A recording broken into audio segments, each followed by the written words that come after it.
नमस्कार दोस्तों, स्वागत है आपका अपने चैनल सिविल ट्रेनर में। साथियों, आज की इस वीडियो में मैं आपको 10 से 12 ऐसी बातें बताने वाला हूं जो आपको घर बनाते हुए या घर बनाने से पहले जरूर जान लेनी चाहिए ताकि आपका घर मजबूत बन सके।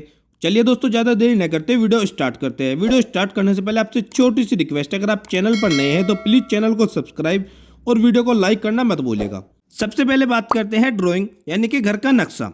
जी हाँ दोस्तों, आपको घर बनाने से पहले अच्छी तरह से पहले घर का नक्शा बनवा लेना है ताकि उसमें अगर आपको कोई भी चेंजेस करने हैं तो वह पहले ही करवा कर रखें। अब सेकंड पॉइंट आता है एक्सकवेशन। दोस्तों, घर बनाते हुए आपको सबसे पहले यह ध्यान रखना है कि आप घर को इन फ्यूचर में कितना फ्लोर बनाना चाहते हैं। इस बात को ध्यान में रखते हुए एक्सकवेशन कराना चाहिए। कुछ ठेकेदार या फिर कुछ मैसन लोग ऐसे होते हैं जो आपका 2.5 से 3 फीट का एक्सकवेशन करके ही फुटिंग या फाउंडेशन डाल देते हैं, जो कि बिल्कुल गलत है। दोस्तों, आपको पहले यह इंश्योर कर लेना है कि आपको अपने घर को इन फ्यूचर 2 फ्लोर या 3 फ्लोर तक बनाना है। अगर आपको 2 या 3 फ्लोर तक बनाना है तो उसके ही बिहाफ पे आप फुटिंग या फाउंडेशन की खुदाई करें। अगर आप 1 या 2 मंजिल तक घर बनाना चाहते हैं तो आप फाउंडेशन यानी कि फुटिंग की गहराई कम से कम 4 फीट रखें। और अगर आप 2 या 3 या 4 मंजिल तक घर बनाना चाहते हैं तो फिर आप फाउंडेशन या फुटिंग की गहराई 7 या 8 फीट तक रख सकते हैं। अब दूसरा आता है फुटिंग मैश यानी कि फुटिंग का जाल। दोस्तों, अगर आप सिर्फ 1 मंजिल घर बनाने जा रहे हैं तो आप फुटिंग का जाल 10 mm के डाया का सरिया का रख सकते हैं, जिसकी स्पेसिंग आप 5 इंच यानी कि 125 mm तक रख सकते हैं।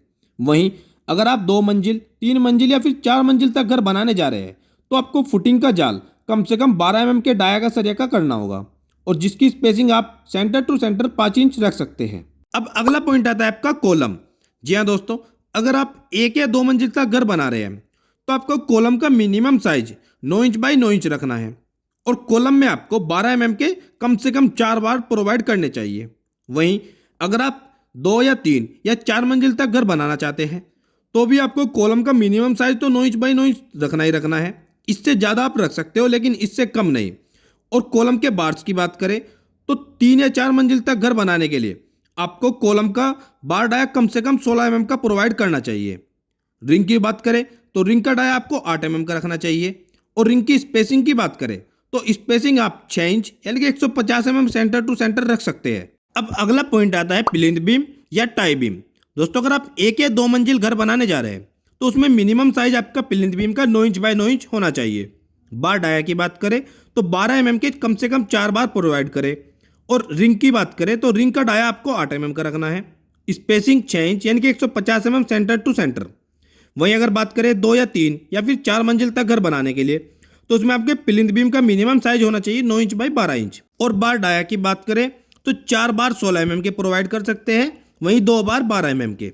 रिंग की डाया आपका 8 mm का रहेगा 6 इंच यानी कि 150 mm centre to centre spacing पर। इसके बाद हमारा नेक्स्ट पॉइंट आता है फुटिंग कास्टिंग। जी हाँ दोस्तों, फुटिंग कास्टिंग करते हुए आपको ध्यान रखना है कि आपके फुटिंग का कॉन्क्रीट रेशो कम से कम 1.5-3 यानी कि M20 होना चाहिए, जिसमें आपका 1 पार्ट सीमेंट का रहेगा, 1.5 पार्ट सैंड और 3 पार्ट एग्रीगेट यानी कि गिट्टी का रहेगा।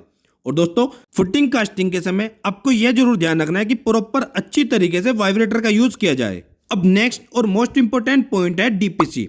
दोस्तों, अक्सर कर देखा गया है कि लोग डीपीसी को अवॉइड करते हैं और फिर बाद में उनके घर में सीलन जैसी प्रॉब्लम का उनको सामना करना पड़ता है। इसलिए सीलन से घर को बचाने के लिए डीपीसी अवश्य दे और डीपीसी का लेवल आप जो आपका फिनिशिंग फ्लोर लेवल रहेगा ठीक उसी लेवल पर आप डीपीसी प्रोवाइड कर सकते हैं। इससे आपके घर का प्लास्टर और पेंट सुरक्षित बना रहेगा। तो घर बनाते हुए इस बात का भी जरूर ध्यान रखें। अब अगला पॉइंट आता है आपका ब्रिक वर्क। जी हाँ दोस्तों, ब्रिक वर्क करते हुए आपको ध्यान रखना है कि कम से कम 2 से 3 दिन पहले सभी ईंटों की अच्छी तरह से तराई करते रहे, उसके बाद ही ब्रिक वर्क का काम स्टार्ट करें।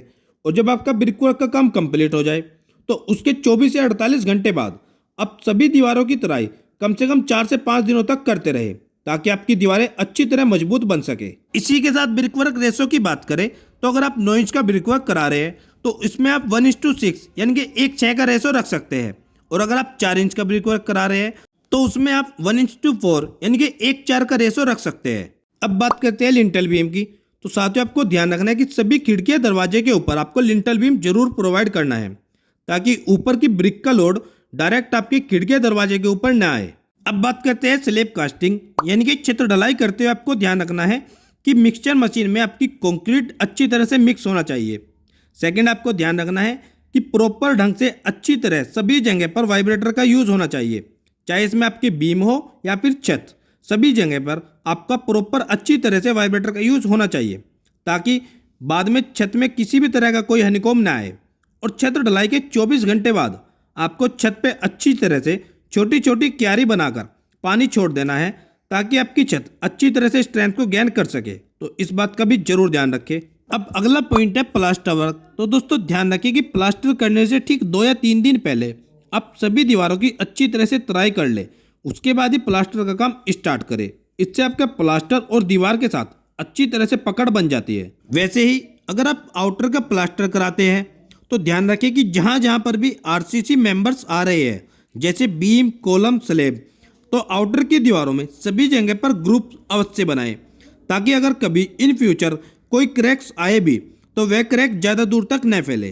क्रैक एक ग्रुप से दूसरे ग्रुप तक ही फैलकर रुक जाएगा, जिससे आपका उतने एरिया में वापस आप प्लास्टर कर सकते हैं। तो इस बात का भी जरूर ध्यान रखें कि आउटर की सभी दीवारों पर ग्रुप अवश्य बनवाएं। अब नेक्स्ट पॉइंट है पुट्टी या पीओपी वर्क। दोस्तों मैं आपको सजेस्ट करूंगा कि आप पुट्टी वर्क ही सभी जगह पर कराएं पीओपी की बजाय। अगर आप पीओपी कराना ही चाहते हैं तो आप अंदर की दीवारों पर पीओपी करा सकते हैं, लेकिन बेहतर रिजल्ट के लिए आप सभी जगह पर पुट्टी कराएं तो अच्छा रहेगा। अब अगला पॉइंट है आपका पेंट वर्क। दोस्तों पेंट का काम आप किसी अच्छे पेंटर से ही कराएं। साथ ही ध्यान रखें कि किसी अच्छी कंपनी का ही पेंट यूज करें, ताकि आपका घर देखने में सुंदर दिखाई दे। दोस्तों आज की वीडियो में बस इतना ही। उम्मीद करता हूं दोस्तों आज की मेरी यह कोशिश आपकी जरूर काम आएगी। आपको वीडियो कैसी लगी तो कमेंट सेक्शन में जरूर बताइएगा। दोस्तों अगर आप चैनल पर नए हैं तो प्लीज चैनल को सब्सक्राइब करना मत भूलिएगा। वीडियो को लाइक शेयर करना भी मत भूलिएगा। मिलते हैं दोस्तों एक और नई वीडियो में, एक और नई वीडियो लेक्चर के साथ। तब तक दोस्तों आप सबको मेरा नमस्कार और वीडियो में अंत तक बने रहने के लिए आपका बहुत बहुत धन्यवाद।